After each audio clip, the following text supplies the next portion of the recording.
Aqui estamos mais uma vez para o nosso estudo em grupo das obras de André Luiz e Chico Xavier.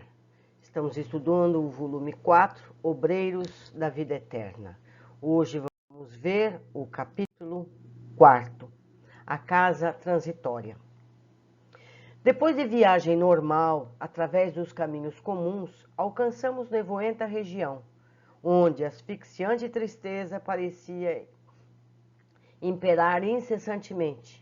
De outras vezes, eu já atravessara sítios semelhantes, gastando apenas alguns minutos. Agora, porém, era compelido a longa marcha em sentido horizontal, atendendo a imperativos da missão.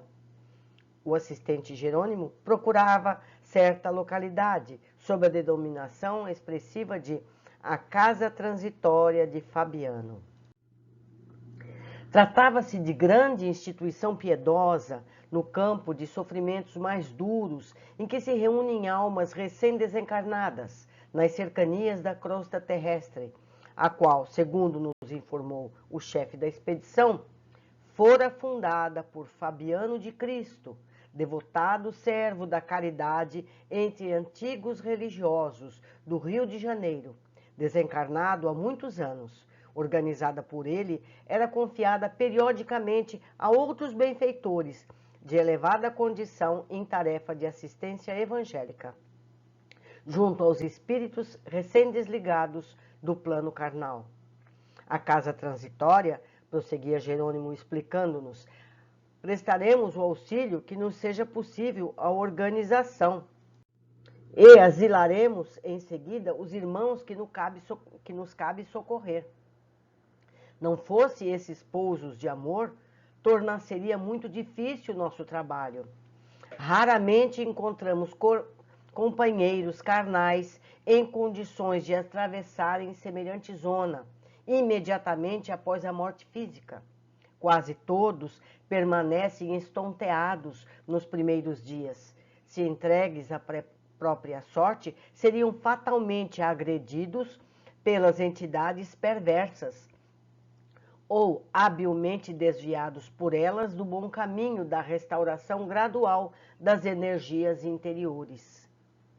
Daí a necessidade desses abrigos fraternais, em que almas heróicas e dedicadas ao sumo bem se consagram a santificadas tarefas de amparo e vigilância.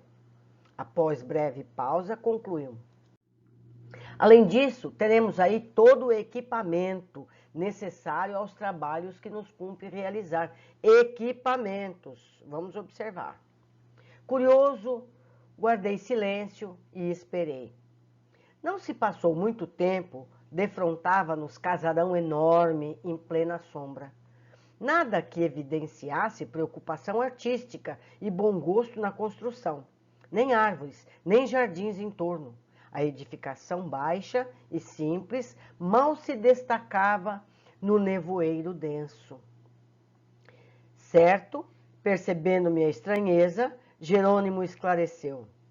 O nome do instituto, André, fala por si mesmo. Temos à frente a acolhedora Casa de Transição, destinada a socorros urgentes. Embora seu assombro natural é asilo móvel, que atende segundo as circunstâncias do ambiente. Sofre permanente cerco de espíritos desesperados e sofredores, condenados pela própria consciência à revolta e à dor. Suas defesas magnéticas exigem considerável número de servidores e os amigos da piedade e da renunciação que aí atendem passam dia e noite ao lado do sofrimento. Todavia, o trabalho desta casa é dos mais dignos e edificantes. Neste edifício, a benemerência cristã centraliza-se numerosas expedições de irmãos leais ao bem, que se dirigem à crosta planetária ou às esferas escuras, onde se debatem na dor seres angustiados e ignorantes, em trânsito prolongado nos abismos tenebrosos. Além disso, a Casa Transitória de Fabiano, à maneira de outras instituições salvadoras, que representam verdadeiros templos de socorro nessas regiões, é também precioso ponto de ligação com as nossas cidades espirituais em zonas superiores.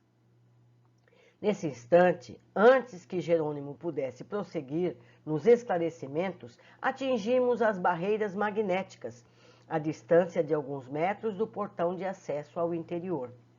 Atendidos por trabalhadores vigilantes que, sem hesitação, nos ofereceram passagem. Adicionamos pequeno aparelho que nos ligou de pronto ao porteiro prestativo. Não decorreram muitos minutos e achamo-nos diante de figura respeitável. Não supunha que a instituição estivesse administrada por mãos sensíveis de mulher. A irmã Zenóbia, aparentando idade madura e aureolada de cabelos negros, proporcionava-nos informações vivas de sua energia e admirável capacidade de trabalho, através dos olhos transbordantes de luz. Saudou-nos cortês, sem despender muitas palavras, passando imediatamente ao assunto que a nossa presença sugeria. Fui avisada ontem, disse bondosa, de que a missão chegaria hoje e rejubilamos com isso. Ao seu dispor, explicou Jerônimo com gentileza. Este abrigo de amor e paz cooperará conosco, asilando-nos alguns tutelados convalescentes, e por nossa vez desejamos ser úteis à casa de algum modo. Zenóbia envolveu-nos num sorriso de simpatia acolhedora e, após rápidos minutos de silêncio, considerou: aceitamos o concurso. Reconheço a presença de um grupo harmonioso e, desde a semana finda, aguardava ensejo não só para beneficiar a coletividade sofredora de abismo próximo, senão também a fim de socorrer certo irmão nosso, muito infeliz. Trata-se de pessoa que me foi particularmente querida e que apenas agora foi encontrada em remota região de seres decaídos. Vencendo obstáculos, trouxemo-lo para a vizinhança da casa, porém, o perigoso estado em que se encontra não nos autoriza a fornecer-lhe abrigo, e sim proteção indireta. Já estabelecemos medidas em favor da remoção desse infortunado amigo para a zona da crosta, onde será brevemente internado para reencarnação expiatória, com auxílio divino. Entretanto, precisarei pessoalmente da colaboração fraternal dos companheiros em benefício do transviado. Sem dúvida, atalhou Jerônimo desvanecido, teremos prazer. Designando a devotada enfermeira que nos acompanhava, acrescentou: em nossa companhia permanece irmã Luciana, que nos pode ser extremamente útil neste caso particular, em virtude das suas adiantadas faculdades de clarividência, ou seja, mediunidade no plano espiritual. A diretora da casa transitória fixou o olhar sereno em nossa colaboradora, sorriu amável e prosseguiu. Bem lembrado, alguns irmãos, qual ocorre a este a que me refiro, descem a tamanho embrutecimento moral que somente conseguem ouvir-nos a voz de modo imperfeito e não lhes sendo possível identificar-nos pela visão, em face dos impedimentos vibratórios criados por eles mesmos, duvidam de nossa amizade, de nossos propósitos elevados de cooperação. No fato presente, o concurso de Luciana ser-me-á precioso. Não podia disfarçar o meu constrangimento ante aquele pormenor da conversação. Por que motivo a irmã Zenóbia, orientando instituição como aquela, necessitaria de nossa colaboração, mormente no capítulo da clarividência mencionada? Porventura, não poderia também esquadrinhar os problemas de almas sofredoras e decaídas? Incapaz de sopitar a interrogação, observei admirado. Oh, quer dizer que os benfeitores daqui não podem ver quanto desejam? Foi o assistente Jerônimo quem veio ao meu encontro. Antes de tudo, André, falou compassivo, faz-se necessário considerar que a irmã Zenóbia, não obstante a sua extensa visão espiritual, terá razões íntimas para invocar a providência. Quanto ao mais, não devemos esquecer os imperativos da especialização. A resposta tivera efeito de ducha gelada. Arrependera-me de haver formulado a interrogação indiscreta. Completando, porém, o ensinamento, Jerônimo continuou.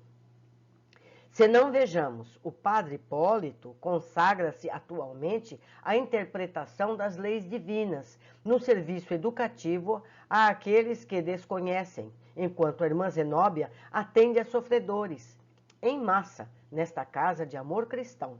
Claro que poderiam exercitar a clarividência com benefícios generalizados para o próximo, mas com prejuízo manifesto dos deveres imediatos.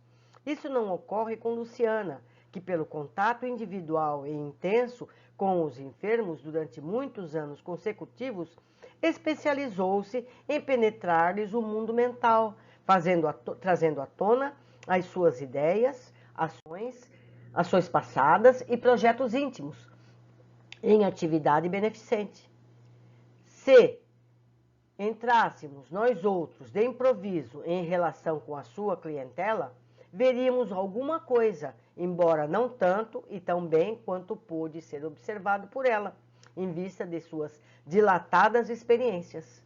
A seu turno, Luciana poderia, de imediato, interpretar os ensinamentos divinos e orientar esta casa, de algum modo, mas não tanto tão bem quanto o padre Hipólito e a irmã Zenóbia, considerando-lhes os vastos conhecimentos nesse sentido.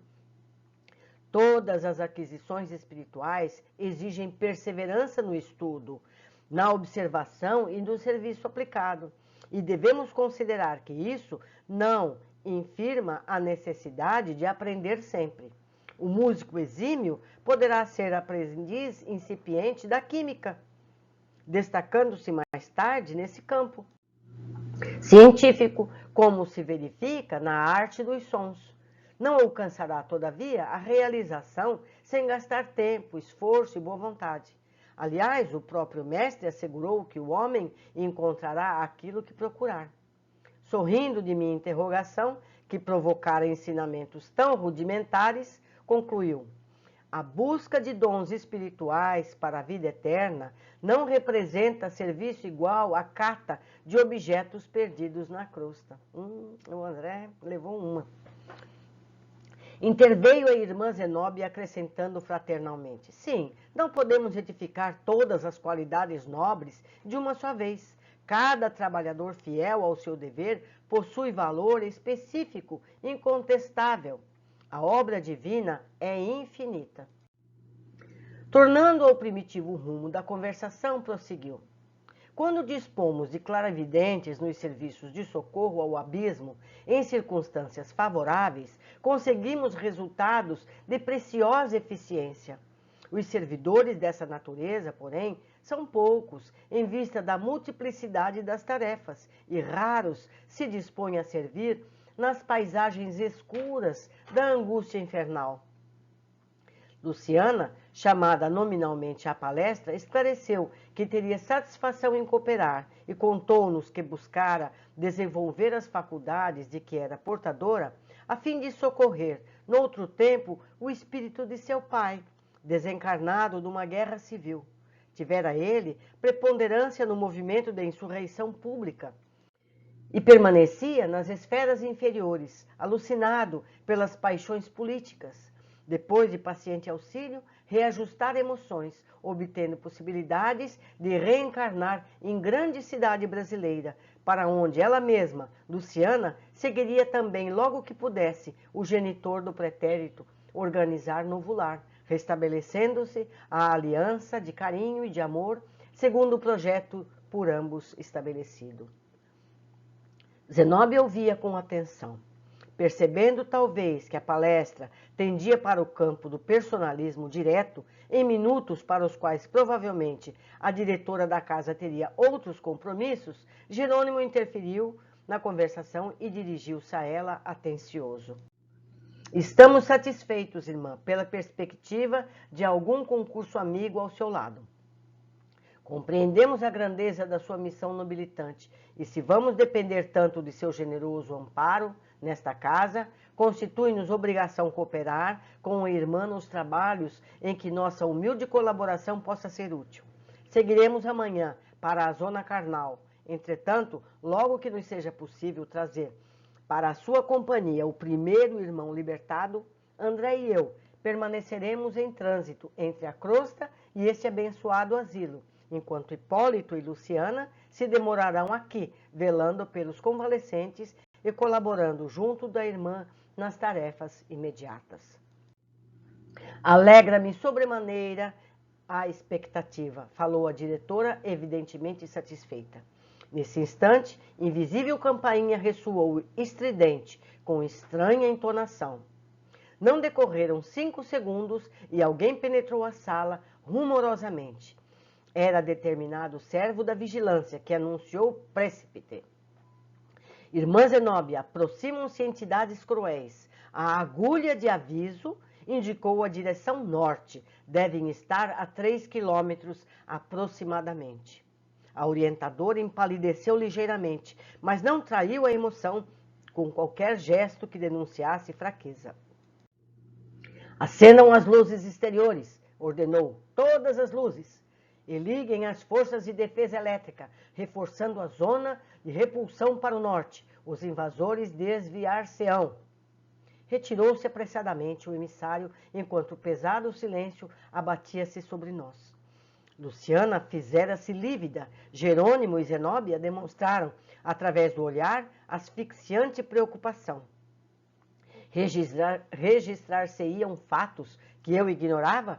Será que espíritos reconhecidamente maus também organizavam expedições semelhantes às que realizávamos para o bem? Que espécie de entidades seriam aquelas para infundirem tamanha preocupação nos dirigentes esclarecidos e virtuosos de nossos trabalhos e tão grande terror nos subordinados daquela casa de amor cristão? Impressionava-me a expressão facial de dor e incerteza do servidor que trouxera a notícia. Seriam tantos os malfeitores das sombras para justificar semelhante pavor?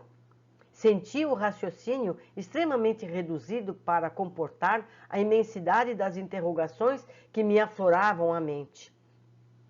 Através de minúscula abertura, notei que enormes holofotes se acendiam de súbito no exterior, com as luzes de grande navio assaltado por nevoeiro denso em zona perigosa. Ruídos característicos faziam-me sentir a nossa audição, informando-nos que aparelhos elétricos haviam sido postos em funcionamento. É lamentável, exclamou Zenóbia com manifesta intenção de restaurar-nos a tranquilidade, que tantas inteligências humanas desviadas do bem e votadas ao crime se consagrem aqui ao prosseguimento de atividades ruinosas e destruidoras. Nenhum de nós ousou dizer qualquer palavra. A diretora, porém, esforçando-se por sorrir, continuou. A tragédia bíblica da queda dos anjos luminosos em abismos de trevas repete-se todos os dias, sem que o percebamos em sentido direto. Quantos gênios da filosofia e da ciência dedicados à opressão e à tirania! Quantas almas de profundo valor intelectual se precipitam no despenhadeiro de forças cegas e fatais. Lançados ao precipício pelo desvio voluntário, esses infelizes raramente se penitenciam e tentam o recuo benéfico. Na maioria das vezes, dentro de terrível insatisfação do egoísmo e da vaidade, insurgem-se contra o próprio Criador, aviltando-se na guerra prolongada às suas divinas obras. Agrupam-se em sombrias e devastadoras legiões, operando movimentos perturbadores que desafiam a mais astuta imaginação humana e confirmam as velhas descrições mitológicas do inferno. Observando-me, possivelmente, a angústia íntima em face de suas considerações, irmã Zenóbia acrescentou. Chegará, porém, o dia da transformação dos gênios perversos, desencarnados em espíritos lucificados pelo bem divino. Todo mal, ainda que perdure milênios, é transitório. Achamo-nos apenas em luta pela vitória imortal de Deus contra a inferioridade do eu em nossas vidas. Toda expressão de ignorância é fictícia. Somente a sabedoria é eterna. Por minha vez, gostaria de formular várias indagações, porém a expectativa fizera-se mais pesada. Há alguns séculos, prosseguiu a diretora, de reencarnações terrestres constitui tempo escasso para reeducar inteligências pervertidas no crime. É por isso que os trabalhos retificadores continuam vivos, além da morte do corpo físico, obrigando os servos da verdade e do bem a suportar os irmãos menos felizes, até que se arrependam e se convertam. Indefiníveis ruídos alcançavam-nos os ouvidos, e Zenóbia, pálida, calou-se igualmente. Em poucos segundos, tornaram-se mais nítidos. Eram gritos aterradores, como se a curta distância devêssemos afrontar hordas de enraivecidos animais ferozes. Entre nós, Luciana parecia mais atemorizada. Torcia nervosamente as mãos, até que, não lhe sendo possível suportar por mais tempo a inquietação, dirigiu-se à diretora da casa, suplicando: Irmã, não será conveniente endereçarmos fervorosa rogativa a Deus? Conheço os monstros, tentaram muitas vezes arrebatar meu pai do sítio a que se recolhera. Zenóbia sorriu com benevolência e respondeu: Já fiz meus atos devocionais de hoje, preparando-me para ações eventuais do trabalho no decurso do dia. Aliás, minha amiga, nossa ansiosa expectativa em si mesma vale por súplica ardente. Decidamos, pois, qualquer problema a sobrevir com resolução e confiança em nosso Pai e em nós próprios. A esse tempo, tornara-se enorme o vozerio. Pus-me assombrado a identificar rugidos estridentes de leões e panteras, casados a uivos de cães, silvos de serpentes e guichos de macacos. Em dado momento, ouvimos explosões ensurdecedoras.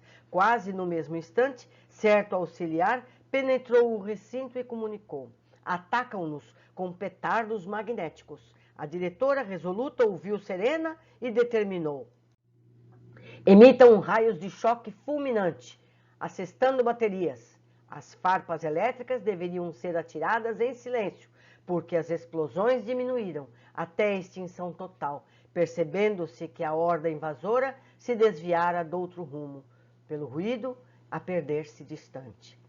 Respiramos aliviados. Estampou-se confortadora expressão na fisionomia de Zenóbia, que falou satisfeita. Agora, peçamos ao mestre, conceda aos infelizes o caminho adequado às suas necessidades. Escoaram alguns minutos, nos quais elevamos pensamentos de gratidão e júbilo ao Cristo Salvador. Tornando a palavra livre, considerei: que impressionantes rugidos ouvimos! Não se figuravam lamentos de corações sofredores, mas algazarra de feras soltas. Terrível novidade!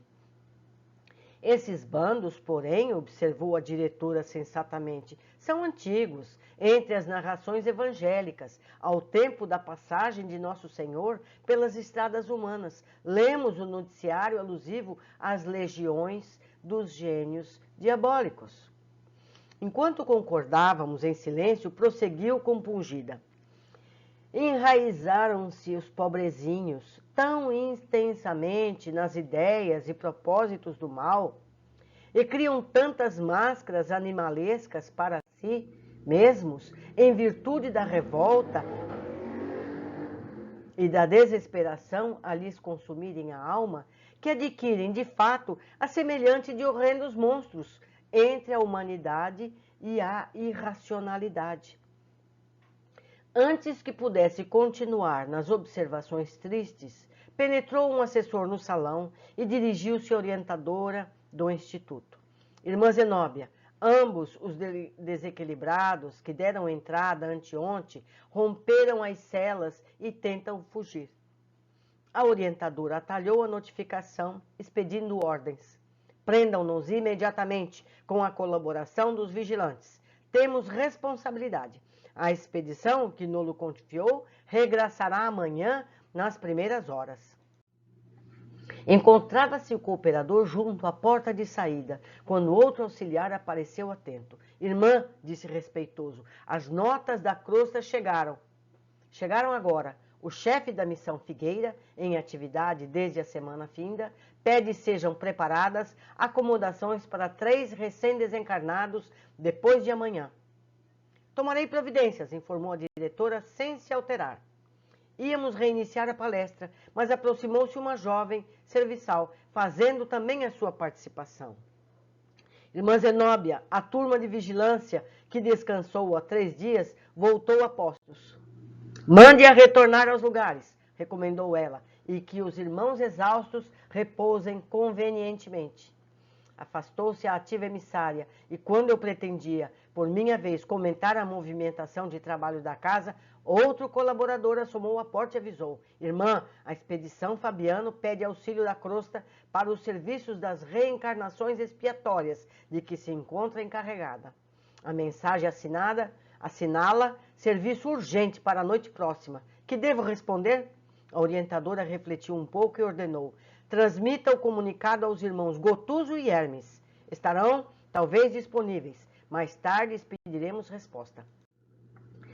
Pretendíamos retornar à instrutiva conversação, mas e fazendo um novo silêncio, outro ajudante de fisionomia visivelmente alterada surgiu à porta a informar. Irmã Zenóbia, a nota do dia, vinda do plano superior, manda comunicar-lhe que os desintegradores elétricos passarão por aqui amanhã. Oh, o fogo! Replicou a diretora, patenteando agora inexprimível emoção.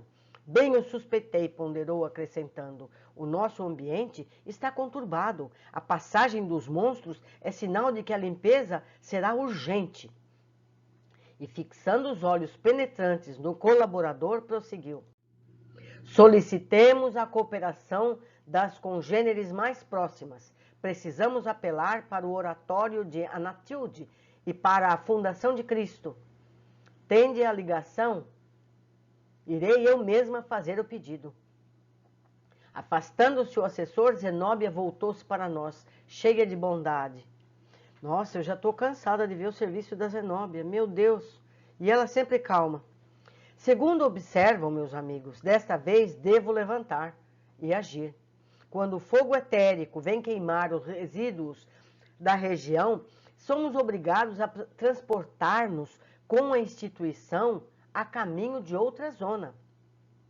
Necessito movimentar providências relativas à nova localização e rogar o socorro de outras casas especializadas. Dirigindo-se particularmente a Jerônimo, acentuou. Meu irmão, já que o inesperado me surpreende, estimaria visitar o abismo ainda hoje, em companhia dos amigos, além do serviço à coletividade sofredora. Conforme notifiquei a princípio, interesso-me por irmão nosso.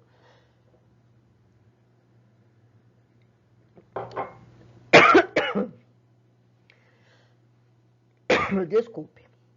Em doloroso estado de cegueira espiritual, a favor de quem estou autorizada a fazer serviço intercessórios. De perfeito acordo, respondeu nosso chefe atenciosamente. Depois de levar a efeito alguns sinais de chamada, a diretora da casa transitória de Fabiano confiou-nos ao cuidado de Heráclito, abnegado cooperador da instituição, e se afastou. Fomos então convidados pelo novo amigo a visitar o interior e em breve apresentava-nos extensos dormitórios, estreitos cubículos em que se localizavam doentes e necessitados de vários matizes. Atravessamos igualmente compridas salas de estudo e complicados laboratórios, notando-se que ali todo o espaço era rigorosamente aproveitado. Em certo ponto da conversação, O delicado companheiro que nos acolhia, percebendo a curiosidade com que examinávamos a parte interna do edifício, erguido à base de substância singularmente leve, esclareceu: é tipo de construção para movimento aéreo. Muda-se sem maiores dificuldades de uma região para outra, atendendo às circunstâncias. E sorrindo, é por isso é denominada casa transitória. Em breves minutos, o assistente Jerônimo era chamado nominalmente pela irmã Zenóbia para entendimento particular. Hipólito e Luciana solicitaram ingresso à sala consagrada, onde, conforme explicações de Heráclio, administradores auxiliares e asilados daquele pouso de amor se reuniam habitualmente para os serviços divinos da prece. Interessado, por minha vez, nos trabalhos médicos do Instituto, indaguei quanto à possibilidade de encontrar algum colega que me fornecesse novos elementos educativos. Expondo ao prestativo assessor meus desejos, respondeu-me sem hesitar: já sei o que pretende. No momento, temos em casa o irmão Gotuso, cujas informações talvez lhe satisfaçam a curiosidade. Meu Deus, que correria, não é verdade? Vamos ver o que foi observado nessa leitura. Primeiro, Fabiano de Cristo foi um português nascido em 1676 e falecido em 1747. Foi para o Brasil fazer fortuna e conseguiu, aos 28 anos, Vou ler outra vez. Foi um português nascido em 1676 e falecido em 1747. Foi para o Brasil fazer fortuna e conseguiu essa fortuna. Aos 28 anos, ele reparte a fortuna em 3 partes. Uma, ele manda para a família em Portugal e 2 para necessitados. Por quase 38 anos, cuidou de doentes, vivendo com eles nas enfermarias, mesmo sofrendo por anos com chagas nas pernas. Vejam só que pessoa incrível. Fundou o abrigo no plano espiritual, descrito por André. Muitas casas espíritas no Brasil têm o nome Fabiano de Cristo. Eu gostaria que vocês pesquisassem mais sobre Fabiano. A história dele é longa, eu pus aqui apenas o principal. Mas vale a pena conhecerem a história desse maravilhoso Fabiano. 2. Raramente encontramos companheiros carnais em condições de atravessarem semelhante zona, imediatamente após a morte física. Quase todos permanecem estonteados nos primeiros dias. Se entregues à própria sorte, seriam fatalmente agredidos pelas entidades perversas ou habilmente desviadas por elas do bom caminho da restauração gradual das energias interiores. Quanto a esses espíritos que ali chegam, será brevemente internado em reencarnação expiatória. Aqui entendemos que essa região espiritual, junto à crosta, é de difícil condição vibratória. Os desencarnados, despreparados ou sem merecimento, precisam de ajuda para atravessar essa região.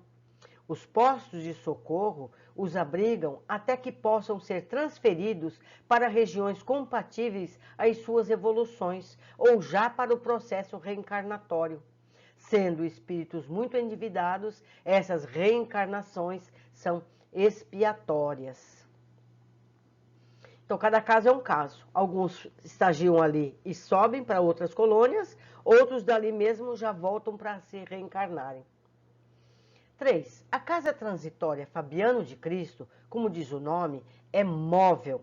Pode ser transferida para outros locais onde seja necessária. Possivelmente por essa razão, é uma construção sem grandes adornos arquitetônicos.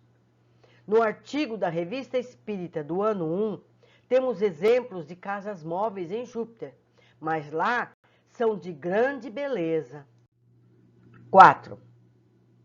A casa precisa recursos de segurança magnética e pessoal capacitado, pois é sempre alvo de espíritos menos dignos que tentam invadi-la. Nós vimos, né, como foi. 5. Temos preciosos detalhes a observar. Trouxemo-la para a vizinhança da casa, porém o perigoso estado em que se encontra não nos autoriza a fornecer-lhe abrigo, e sim proteção indireta.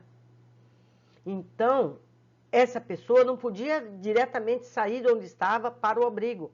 Foi preciso mantê-la naquela condição, em local mais abrigado, até que pudesse ser retirada.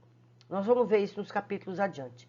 Vemos como as condições individuais podem afetar um grupo. O estado vibracional do necessitado o impedia de ser recebido dentro do abrigo. Nossas vibrações correspondem a algo que contamina, prejudica os demais. O oposto é verdadeiro. Os que vibram positivamente favorecem os que os cercam. Isso precisa ser observado também por nós encarnados. Como estamos contribuindo com o espaço onde estamos? Não é? 6. Em virtude das suas adiantadas faculdades de clarividência, o processo mediúnico existe nos 2 planos da vida, como já constatamos em estudos anteriores. Existe em todos os planos da vida, nem é nos 2, é em todos. 7. A busca de dons espirituais para a vida eterna não representa serviço igual à cata de objetos perdidos na crosta. É necessário empenho, disciplina, persistência para desenvolver qualquer atividade, em especial a competências espirituais. A gente não estala o dedo e se torna isso ou aquilo. Seja para o que for, é preciso esforço, dedicação e disciplina. Por isso que cada pessoa desenvolve algum atributo, não todos. Somente os altos espíritos têm todos. Não é verdade? 8. E não basta ter a competência. Raros se dispõem a servir nas paisagens escuras da angústia infernal. A pessoa pode ser competente e não estar disponível ao socorro, ao amparo dos que necessitam. Quantas pessoas nós conhecemos com grandes habilidades em várias atividades, mas que não se prestam a ajudar? Usam da sua competência apenas para si ou para os seus, não é? Isso é a maioria. Nós mesmos, talvez, incluídos nesse número. Zenóbia lamenta o estado dos espíritos que buscavam socorrer. Quantos gênios da filosofia e da ciência dedicados à opressão e à tirania? Quantas almas de profundo valor intelectual se precipitam no despenhadeiro de forças cegas e fatais? A elevação precisa ser plena, bondade e inteligência aliados ao bem comum. Porque a gente conhece muitas pessoas de extrema inteligência, competências técnicas imensas, mas cuja bondade é fraca. E o oposto também. Pessoas maravilhosas e bondade infinita, mas que não têm a competência técnica. Tudo leva tempo, tudo leva necessário esforço. 10. Alguns séculos, prosseguiu a diretora, de reencarnações terrestres constitui tempo escasso para reeducar inteligências pervertidas no crime. Não é uma encarnação, não é uma mãe e um pai, não é um sacerdote. São experiências seguidas, umas após as outras, em várias situações da vida e da morte, para que uma pessoa possa se reeducar. Nós, encarnados, temos uma urgência que não é possível. Limitamos nossos prazos dentro das poucas décadas que vivemos. Queremos que a corrupção, o crime, a maldade seja erradicada com simples decisões políticas. A mudança depende de cada um de nós. Somos todos responsáveis, seja por nós mesmos, seja pelos exemplos que damos aos filhos, à família ou aos amigos ao redor. A evolução precisa ser em conjunto, é o grupo todo que deve evoluir ao mesmo tempo, se não na mesma época. 11. Luciana, mais nervosa que os demais, durante o ataque à casa transitória, questiona se não seria interessante uma rogativa de Deus, ao que Zenóbia responde. É muito importante isso, esse detalhe. Zenóbia é uma pessoa tão ocupada, ela não para fazer oração. Vamos ver o que ela fala. Já fiz meus atos devocionais de hoje, preparando-me para as ações eventuais do trabalho no decurso do dia. Aliás, minha amiga, nossa ansiosa expectativa em si mesma vale por súplica ardente. Então, o que ela está dizendo? Que ela, possivelmente pela manhã, rogou a Deus, pediu a proteção por ela e por todos, e rogou que ela fosse competente para o dia. Quando chega a oportunidade, ela tem que ter atividade direta, ações, e não parar tudo para orar. E como ela mesma disse, a própria expectativa de necessidade já serve como uma prece para o alto. Os benfeitores do alto percebem a vibração da aflição e já correm a acudir. Então, esse gesto de, na hora da expectativa, da necessidade, você para tudo para orar, você não está ajudando nem a si, e nem ao plano superior, e nem ao que requer socorro. Então, nós precisamos ter maturidade também nesse campo. Na hora da necessidade, o que vale é a ação direta do nosso trabalho, das nossas ações para solucionar o problema. Ou seja, de nada vale suplicar no momento do desespero. A ligação com o alto deve ser feita nos momentos de tranquilidade. E quando nós vemos em situações difíceis, nosso merecimento traz a ajuda necessária, sem que seja preciso súplicas extras. A espiritualidade amiga nos acompanha, conhece nossas necessidades e precisamos ser capazes de decidir nossas ações. Não podemos sempre estar clamando se ações pessoais que sanem nossos problemas. Não é verdade? Terminado o ataque, Zenóbia chamou para a prece. Aí sim.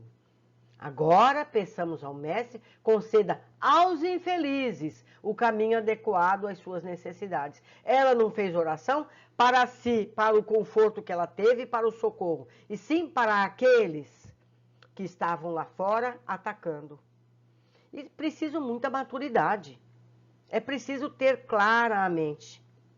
A oração foi em favor do que os atacaram, em benefício da melhoria deles. Teremos um mundo de paz quando formos pacíficos. 13. Zenóbia responde a André, que perguntou sobre os rugidos ouvidos. E ela explica. Eles criam tantas máscaras animalescas para si mesmos, a semelhança de horrendos monstros entre a humanidade e a irracionalidade. Os espíritos com baixas vibrações ligados ao mal acabam modificando a aparência e passam a ter figuras animalescas. Então, quando André descreve essas figuras em várias oportunidades, são pessoas que se tornaram com aparências animalescas. Isso é muito triste. 14. Um funcionário da casa chega e reporta. Pede sejam preparadas acomodações para 3 recém-desencarnados depois de amanhã. Concluímos que os desencarnados em questão não têm condições vibratórias para ir para colônias mais elevadas. Se não forem socorridos antes, possivelmente, se juntariam às hordas que vimos nas descrições de Zenóbia. O socorro antecipado geralmente ocorre por merecimento de algum familiar ou de pessoa, ou a pessoa apresenta possibilidades de crescimento. uma oportunidade sendo oferecida. 15. É impressionante a grande atividade de Zenóbia. Administra a casa transitória. Ela mal consegue conversar com a equipe que André faz parte. É assustador. Eu não entendo como ela consegue lembrar depois de tudo aquilo que ela tem que providenciar para o momento seguinte. Será que ela consegue dormir? Eu me veria em dificuldades com tantas coisas a resolver. Sem falar aquelas do dia a dia. Essas são as extras. 16. Outro funcionário traz novo informe. Os desintegradores etéricos passarão por aqui amanhã. O fogo etérico vem queimar os resíduos da região. Somos obrigados a transportar-nos com a instituição a caminho de outra zona. Zenóbia conclui que o ataque que eles tiveram há pouco antes é consequência desse fato. Os espíritos ignorantes temem o fogo depurador, que elimina as formações mentais de que eles se nutrem para as atividades no mal. A casa, sendo transitória, se transporta para local fora da zona onde o fogo passará. É tanta coisa, né, amigos? Nós vamos ter que ler outra vez, anotar os pequenos detalhes, buscar novas informações, reter conhecimentos, para que a gente possa crescer sempre. Foi uma grande alegria ter estado com vocês até aqui. Eu espero vocês, seja nos comentários, seja no próximo capítulo. Até breve. Um grande abraço.